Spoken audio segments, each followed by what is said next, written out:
고린도전서 11장 33절부터 34절의 말씀입니다. 우리 고린도전서 11장 33절부터 34절의 말씀.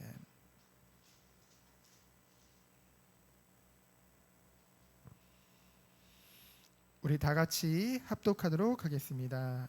그런즉 내 형제들아, 먹으러 모일 때 서로 기다리라. 만일 누구든지 시장하거든 집에서 먹을지니 이는 너희의 모임이 판단받는 모임이 되지 않게 하려 함이라. 그 밖에 이들은 내가 언제든지 갈 때 바로 잡으리라. 아멘. 오늘 함께 볼 말씀의 제목은 서로 기다리라입니다. 서로 기다려주는 공동체로 우리 교회에 공동체의 축복을 주신 것이죠. 초대교회는 모일 때마다 함께 성만찬을 나눴습니다. 우리도 주일마다 예배가 끝나고 같이 김밥을 나누죠. 그것 하나의 성만찬입니다. 근데 이 시대에는 지금보다 이제 신분에 대한 제도가 있었어요. 지금은 신분을 처음부터 나누진 않잖아요. 근데 지배 계층이 있고 이제 노예 계층이 있고 그런 신분 구조가 있었다는 거죠. 근데 교회라는 이 모임에는 신분에 상관없이 누구든지 올 수 있는 곳이었잖아요. 예수님을 믿는 사람이라고 한다면은. 그러다 보니까 원래의 의미는 이 성만찬 때 모여서 하나님이 우리에게 주신 은혜를 나누는 시간이었거든요. 근데 이 부자들이나 또는 귀족들은요, 좀 시간에서 자유로운 거예요.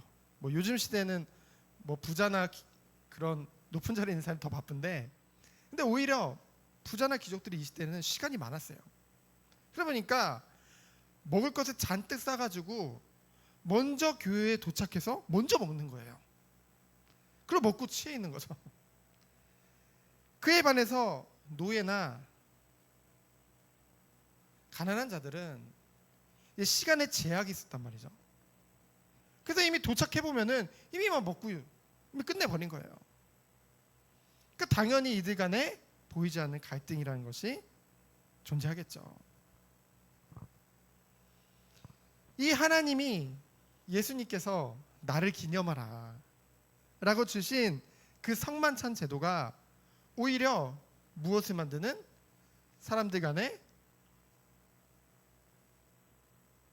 분쟁을 만드는, 그리고 서로 나뉘어지는 그런 일들이 벌어졌다는 거죠. 그래서 바울은 이 고린도 교회에 이것에 대해서 지금 말하고 있는 거예요. 예수님이 처음 우리에게 이 성만찬을 주신 이유가 무엇이냐? 나를 기념하라.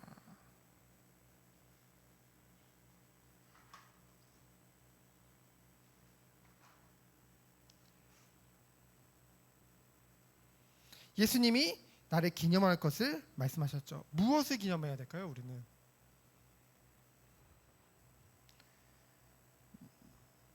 성도가 되어진 것, 우린 성도잖아요. 그리고 교회가 교회되어진 것은요, 다른 것이 아니에요. 오직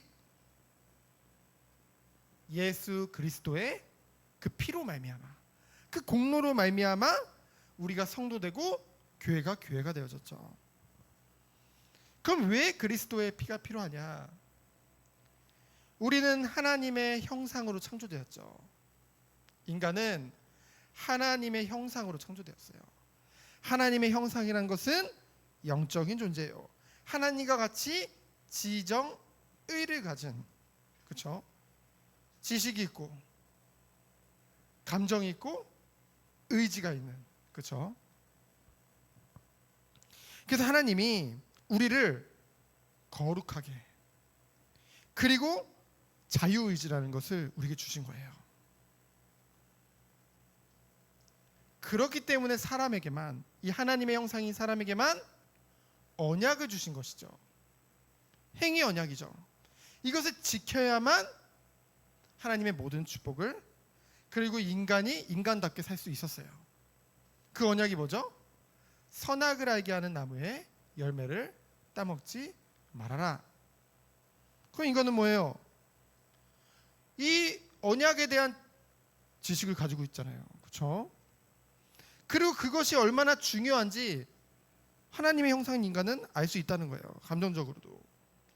그리고 자기의 의지를 가지고 이거 절대 따먹으면 안 되는 거였죠. 그런데 이게 어떻게 했어요? 인간이 이것을 따먹게 된 거예요.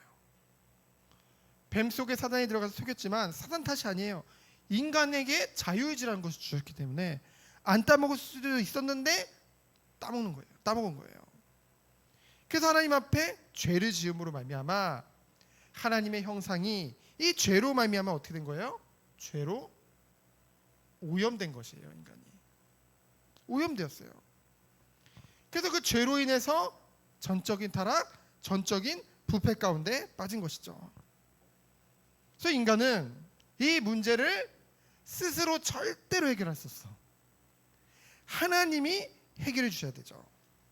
그래서 하나님이 뭘 주신 거예요? 새 언약을 주신 거예요. 그렇죠? 은혜의 언약을 주신 거예요. 창세기 3장 15절에 여자의 후손이 와서 뱀의 머리를 상하게 할 것이다. 여자의 후손이란 말은 뭐예요? 완전한 인간의 몸으로 이 땅에 오신다는 거예요. 하나님께서 그 약속대로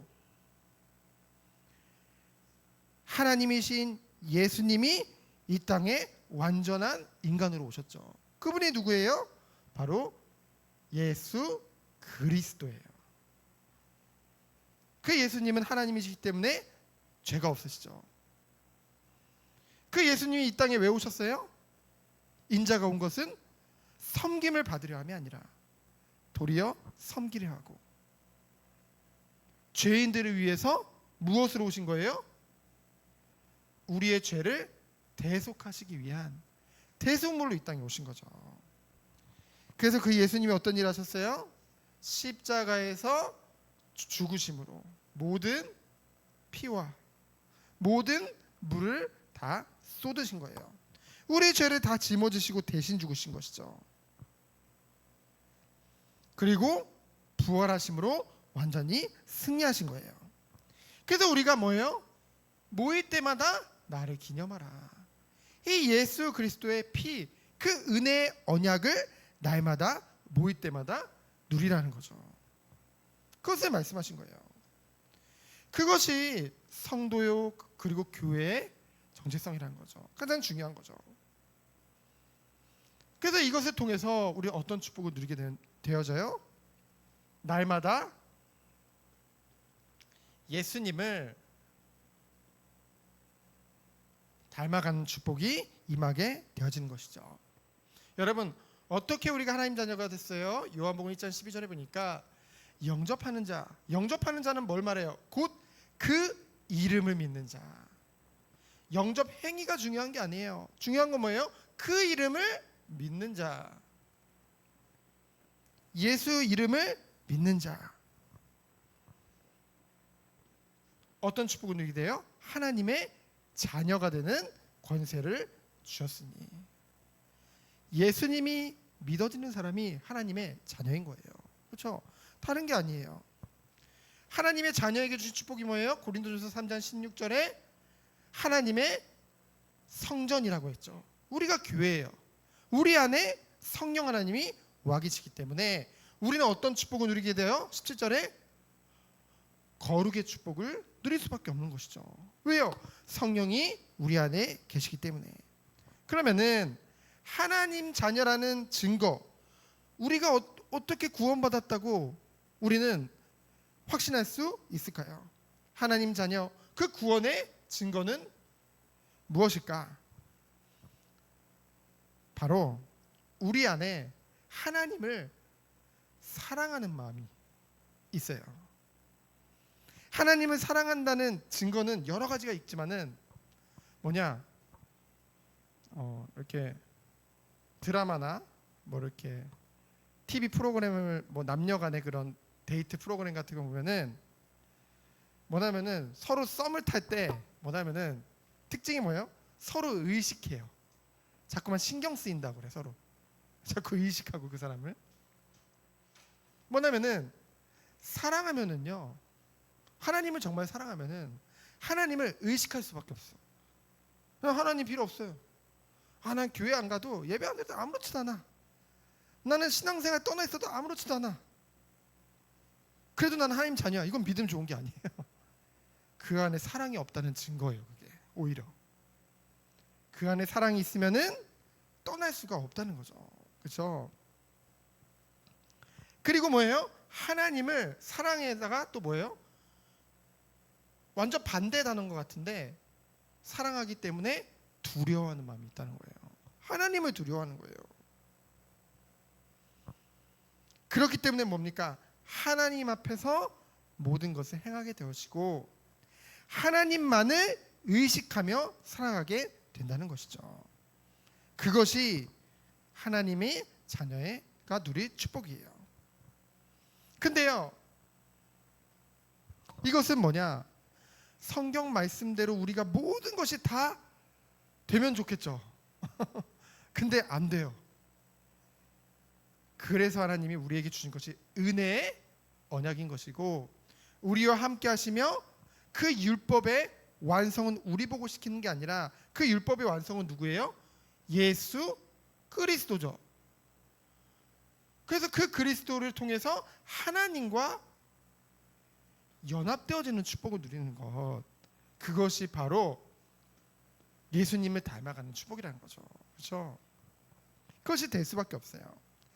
그래서 열매라는 것은 갑자기 나오는 게 아니야. 진혁이가 어느 날 갑자기 믿음이 좋아져가지고 서서히 하나님이 하나하나 쌓아간다는 거죠. 한 단계 한 단계.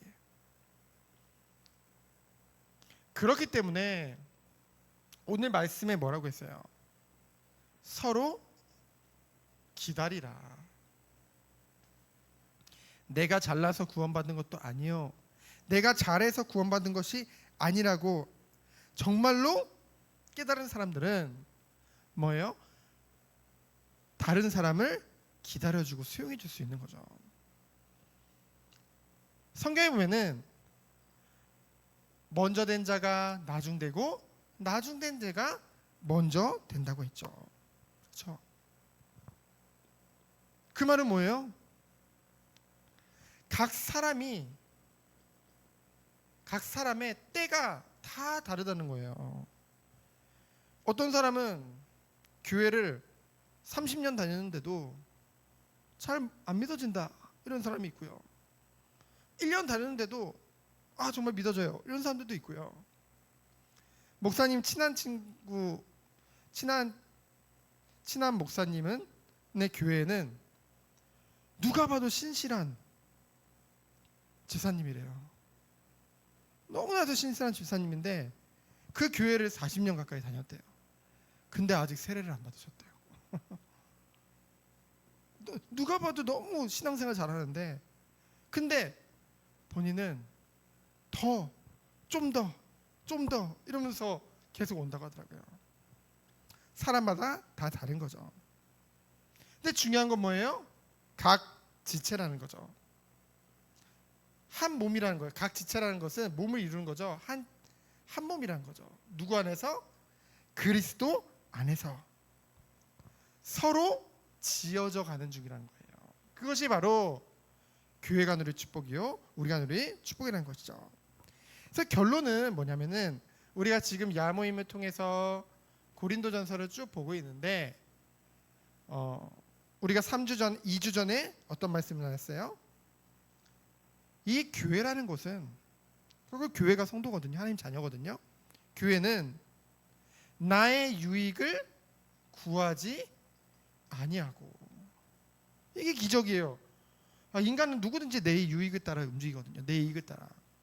근데 나의 유익을 구하지 아니하고 도리어 남의 유익을 위해서 섬길 수 있는 축복을 받았다는 거예요. 누구 안에서요? 그리스도 안에서요. 그리고 우리들을 빛과 소금으로 하나님이 부르신 거예요. 그래서 세상에서는 네가 성공해라, 네가 높은 자리에 올라가야지 더 하나님 영광을 나타낼 수 있다. 아니요. 하나님의 영광을 나타내는 것은 예수님을 닮은 우리를 통해서 우리가 어느 곳에 있든지 상관없이 우리를 빛과 소금으로, 그렇죠? 우리의 모든 것을 보고 하나님께 영광 돌릴 수밖에 없는. 그래서 뭐냐? 좁은 길, 아무도 찾지 않는 길, 협착한 길. 그러나 우리는 이 길을 가는 자들로 하나님이 부르신 거예요. 그렇죠? 그래서 목사님은 이 청소년 때 정말로 모든 시간이 다 같이 있더라고요. 모든 시간이 같이 있지만은 이제 남은 이제 2년이 조금 채 안 남았는데 이 시간을 하루하루를 최고의 가치 있게, 그렇죠? 그러면서도 판단하거나 정죄하는 자가 아니라 하나님 주신 은혜 안에서 기다릴 수 있는 그런 참된 공동체 행담 누리는 우리 귀한 우리 청소년 되어지기를 예수 그리스도 이름으로 축원드립니다. 시간 기도합니다. 하나님 감사합니다. 우리의 죄를 사해 주신 예수 그리스도를 찬양드립니다. 완전한 신분 하나님 자녀의 축복을 누리며 어느 곳에 있든지 빛과 소금의 역할로 영광 돌리는 우리 귀한 청소년들로 주께서 축복하여 주옵소서. 우리 주 예수 그리스도의 은혜와 하나님의 사랑과 성령의 교통하심이 하나님 주시는 은혜 안에서 승리하기 원하는 우리 귀한 다음 세대 후대 위에 이제부터 영원까지 항상 함께 계실지어다. 아멘.